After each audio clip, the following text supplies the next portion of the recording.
Hi Aquarius, this is Jov. Welcome po sa ating channel. By the way, Aquarius, this is your timeless gabay tarot reading. Gamitin ang reading na ito bilang gabay lamang. Tandaan, Aquarius, ito po ay Jana reading.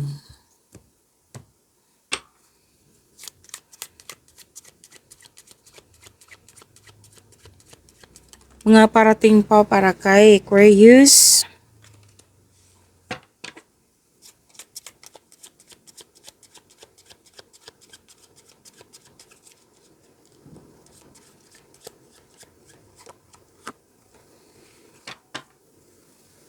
Okay, sobrang busy ni Aquarius, so lalo na sa career and money niyo po, sa trabaho niyo.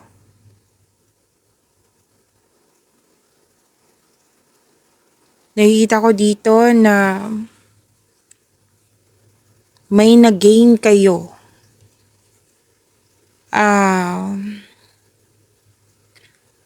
May nangyaring nagbigay ng advantage sa iyo, may increase, may freebie. This is business aspirations and professional goal.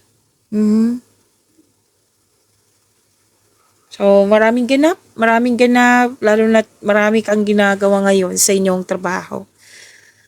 So, work, job, career, finances, mga pagkakataon din para magkaroon ng pera.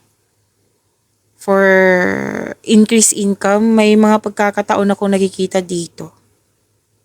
At mukhang pag-aralan mo to ng mabuti, itong dumating na pagkakataon sa iyo. Kasi mukhang nakita mo yung kasi yung potential na magbibigay siya ng increase sa kaperahan mo. Pero ang ganda ha, kasi nakikita ko dito na pag-aaralan mo nga. So, naging careful ka, hindi ka basta sugod ng sugod. So, this time, bibigyan mo to ng oras na pag-aralan, mag-observe, magtanong. So, marami kang ginagawa. Multitasking din na nakikita ko dito.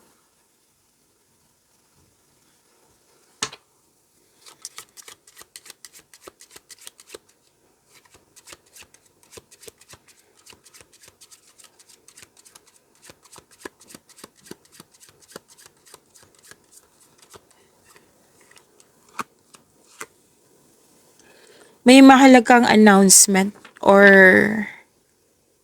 invitation. Yes, makakatanggap ka ng invitation. Pwede na naghihintay ka ng tawag o resulta. Tapos, may important message talaga, oh.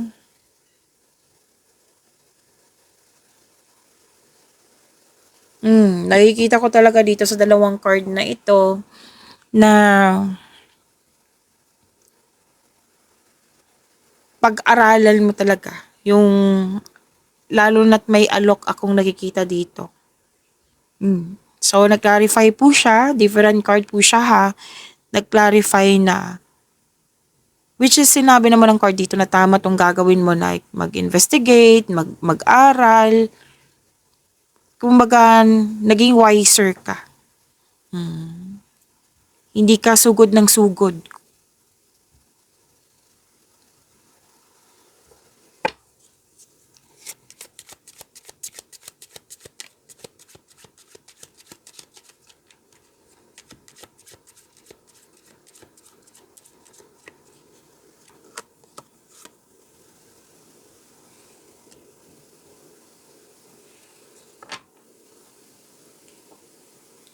So, may usapan dito tungkol sa isang tao na nagkaroon kayo ng disconnection, na hindi nagkaroon ng, kumbaga, unresolved issues.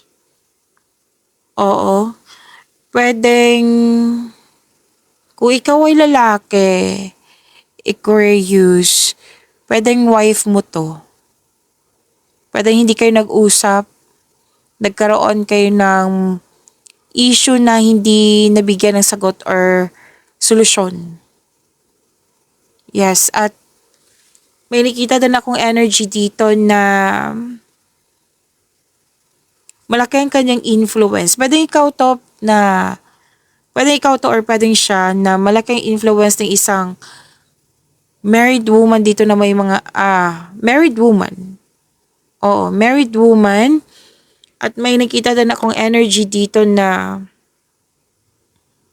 may gustong maging wife na. Like, ah, may gustong maging wife na, magkaroon ng growth, magkaroon ng kasal, gusto maging wife.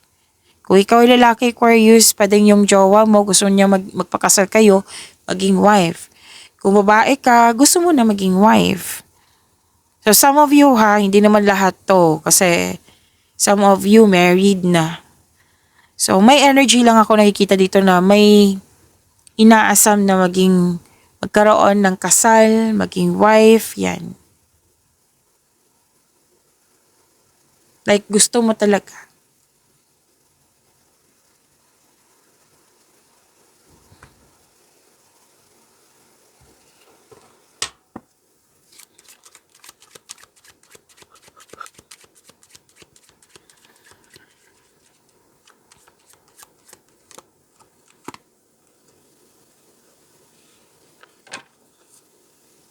Dalawang card po mismo nagsabi dito na may loss of connection.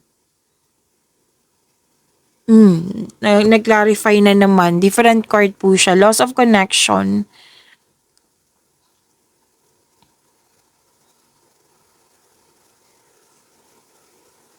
Okay. Kung gagawa kayo ng desisyon, ang advice kasi ng card dito Aquarius, na pag-isipan ng mabuti. Like, kumbaga, paano to sasabihin? Gagawa ka ng desisyon. Pag-isipan mo kung ano yung mga possible consequences nito. Magkakos ba to ng problema? Ano yung possible consequences nga? So, meaning to say, kailangan mo mag-ingat sa paggawa ng desisyon. Pag-isipan mo muna kung ano yung mga possible consequences. Kasi kung hindi ka mag-iingat po sa paggawa ng desisyon, may problema. Magkakaroon siya ng problema. Magkakaroon din siya ng pagsisisi. Like, magkakaroon siya ng failure kung kung hindi ka mag-iingat. So, meaning to say, di ba, gagawa ka ng best decision or best choice. Pero most likely, decision talaga to. Excuse me po. Kailangan ko uminom ng tubig. Saglit lang po.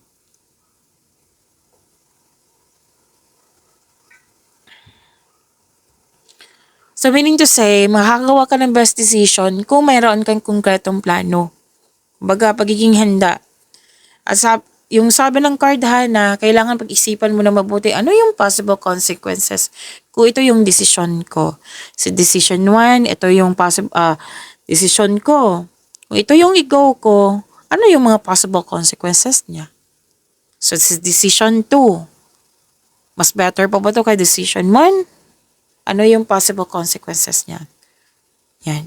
So, pag-isipan ng mabuti. Kasi kung hindi kayo mag-iingat, yan yung sinasabi ng card dito na magkakos to ng failure, na magiging, yung ma-disappoint ka or malungkot ka sa mga nagawa mong desisyon. Okay?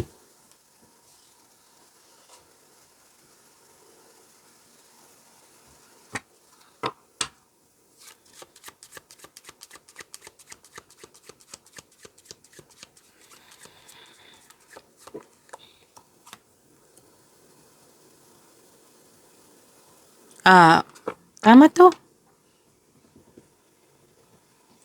Natandaan niyo yung sinabi ko kanina na pinag-isipan mo ng mabuti kung i-go mo ba siya, yung mga pagkakataon. Nakikita ko pa rin dito na like may mga kausap ka na grupo ng tao. I think this is 2 or more na tao na kausap mo, like pwedeng nag-brainstorming kayo, like nag-gather ka ng factual information sa kanila, sa mga experiences nila. Nag-uusap talaga. Conversation, grupo ng tao. Like, nagdi-discuss kayo na ano yung much better, Ano yung mga possible na ma-encounter mo kung ito yung gagawin mong desisyon? Marami kang kausap dito ha. Ah, anong tawag nito? Weighing the pros and cons in a situation. Pwedeng hindi situation, pwedeng sa bagay. Bagay na may nakikita nga ako ditong ano yung best. Tapos may nakita ko ditong tama ba to? Kailangan ba to? Kasya ba to? May mga ganyan ako nakikita. May sukat nga ako nakikita dito. Sukat or dami. Oo. Basta weighing the pros and cons in a situation ba or sa bagay ba to? Okay. Pumipili talaga. Best choice, best decision. Ulit-ulit na sinasabi, oh. Na parang may itetest kayo. Hindi siya parang kasi iayos ko lang. May itetest kayo. Sige, test natin to kung mag-work ba. Yan. Tapos, pero gusto mo nakikita ko dito na gusto mo talaga yung, kung ano yung inisip mo, gusto mo mangyayari. Gusto mo ito yung masunod. Pero you're asking opinion pa sa iba. Na nakikita ko dito different opinion talaga. So, puro words, conversation, negotiation, andito din po. May nakita nga akong interview dito. May narinig din ako, ikaw, kung gusto mo to, then go for it. Pero, if I were you, ito yung pipiliin mo. May mga naririnig akong ganyan. So, most likely, family to. Or tinuring mong family.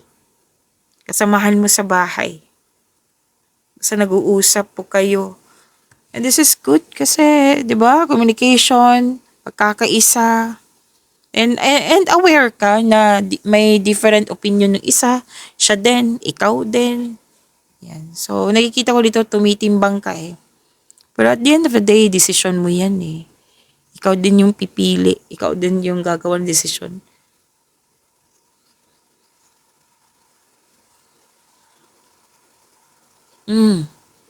May pera ako nakikita dito, Parating na pera, may inheritance din ako nakikita dito, may panalo,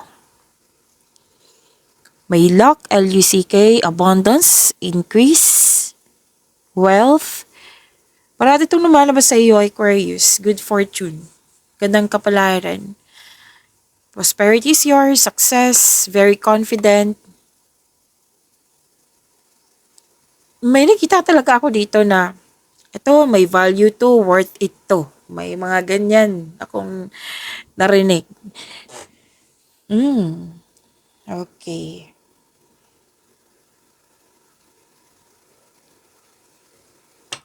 So, let's proceed.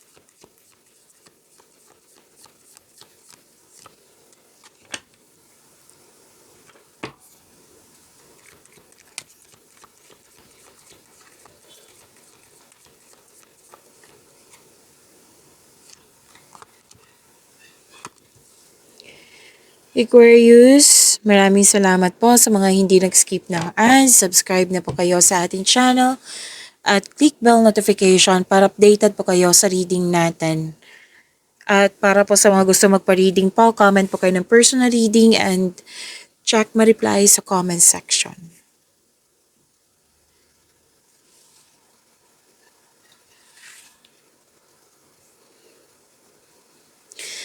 Okay, this is your energy. Sabi po dito, Aquarius. Oh, lumabas din po siya dito sa anim na card mo. Maraming bagong ideas.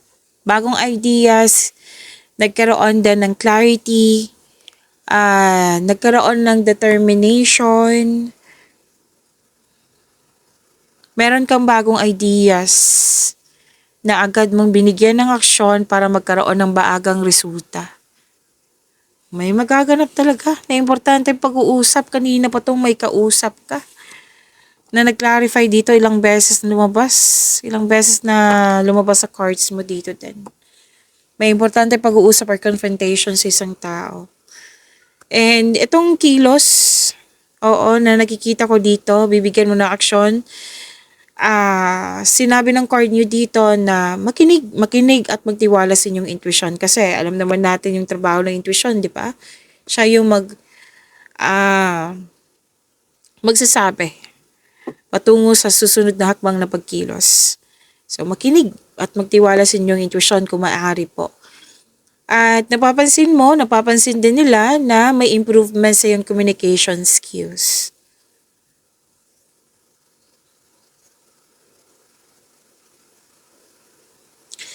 Nagkaroon ng bagong insights and clarity kung paano pa i-improve yung relasyon, yung career and money mo. Yan. Lalo na sa proyekto mo. So, sa mga may balak magnegosyo dyan, may go signal po dito. May masisinan talaga ng pag-uusap.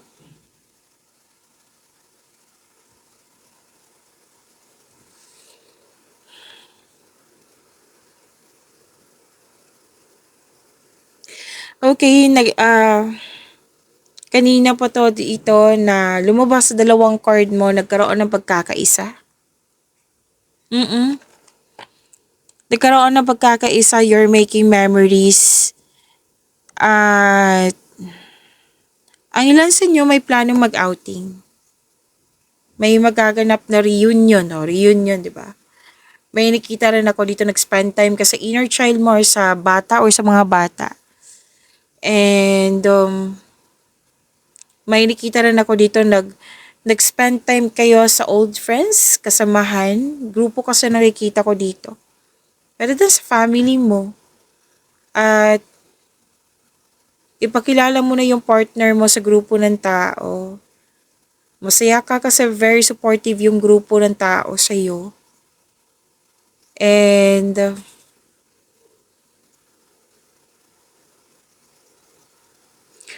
pwedeng ma-open up mo yung past mo sa pwedeng ka-date mo to or kaibigan na handang makinig sa'yo. Yan. Basta po, ang grupo ng tao ay very supportive sa'yo. Ilang beses na talaga lumabas dito at dito din sa tarot card mo. Nang siyang dahilan din na magkakaroon ka ng focus sa pag-achieve ng goal mo. Nang dahil sa kanilang presence, sa kanilang support. Kumbaga sila yung nagbigay ng motivation sa iyo.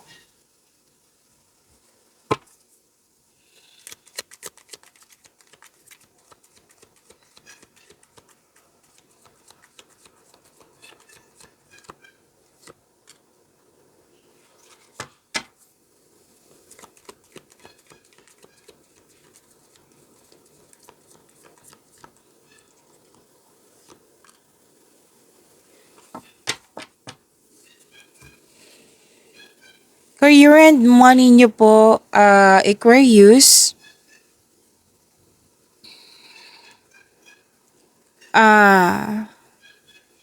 May awakening, may acceptance, may self-assessment.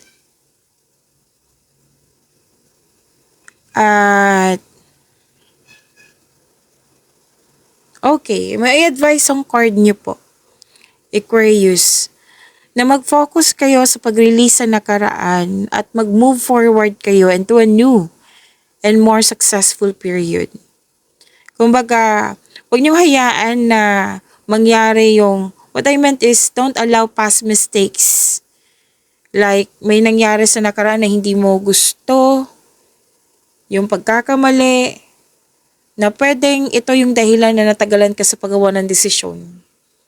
Kumaga may trust issue na, yan. Nang dahil sa mga nangyari sa nakaraan. Huwag niyo po daw yung i-allow. Like, mag-focus kayo sa pag-release sa nakaraan kasi hindi na yan nakakatulong sa iyo. You have to move forward into a new and more successful period. And acknowledge for your success is coming. Yes, parating na po. May financial growth ako nakikita dito. Again, sa mga naguguluhan dyan, may nagsabi sa akin ulitin ko, na yung, di ba gagawa ka ng desisyon. Natagalan ka sa paggawa ng desisyon kasi may trust issue na. Kasi ayaw mo magkamali. Kasi may nangyari sa nakaraan na ayaw mong maulit-ulit.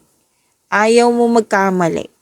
So, sabi ng card, you have to release this past kasi hindi na siya kailangan sa new beginning mo. Hindi na siya kailangan po kasi may pagbabago na mangyayari sa yung career and money. Kaya nga sinabi kanina, di ba? Acknowledge for your success is coming. Yan.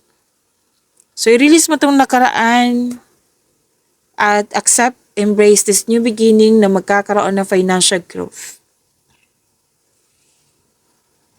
Okay, klaro? At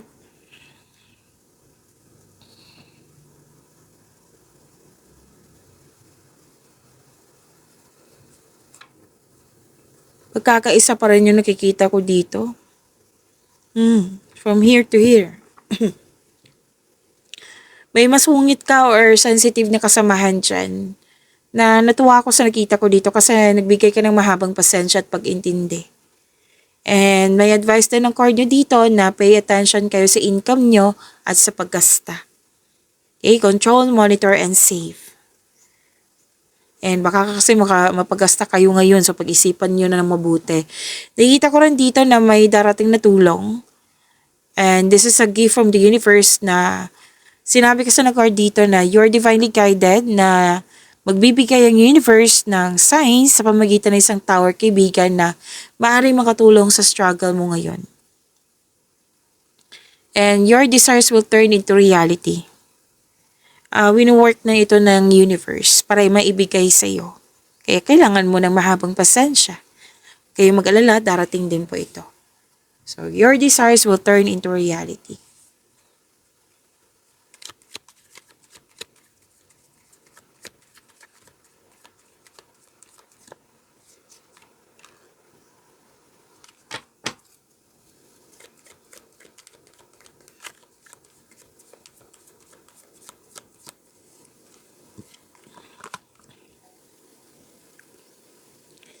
Love life, self-love, partnership, and romance ni Aquarius. Aquarius, huwag niyong kalimutan na mag-subscribe sa channel natin at i-click yung bell notification para updated po kayo sa reading natin. At huwag niyong kalimutan na panoorin yung weekly Gabay Tarot reading niyo, March 9 to 15, 2026. Yes, uploaded na po iyon kung hindi niyo mahanap. Andito lang po sa channel natin, hanapin niyo po. Scroll down niyo lang po, panoorin niyo po.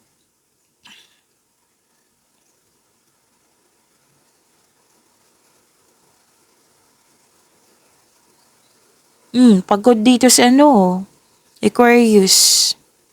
And gusto niyo magkaroon ng time like alone? Oo, pero sabi ng card dito, pahinga muna. Para sa pag energize na kayo, yan, makapag-isip ka ng mabuti. Kasi pagod ka dito, So, magpahinga. Sabi ng card, calm your mind and reflect. Sleep and meditation na kailangan po.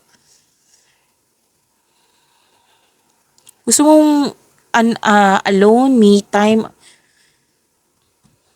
May relasyon din dito na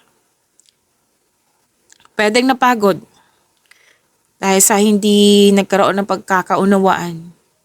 So, lahat naman tayo, lahat ng mga successful dyan sa relasyon, may space yan sila. Kasi that is a sign of respect sa inyong sarili, sa kapwa nyo, sa inyong connection. So, space. Gusto mo ng space muna.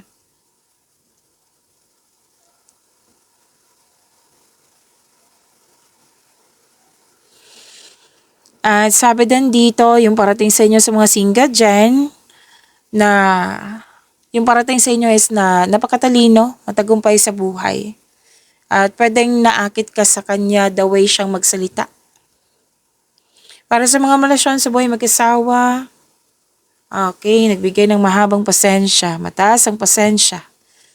So, nagbigay kayo ng mahabang pasensya sa taong ito. So, this is a repeating message, di ba? Kasi nagbigay kayo ng mahabang pasensya sa isang tao. Okay, so yan po. Pagyamanin niyo po yung blessings na binigay sa inyo, Libra. Kasi Libra itong parating sa iyo or iniisip ka ni Libra or iniisip mo si Libra.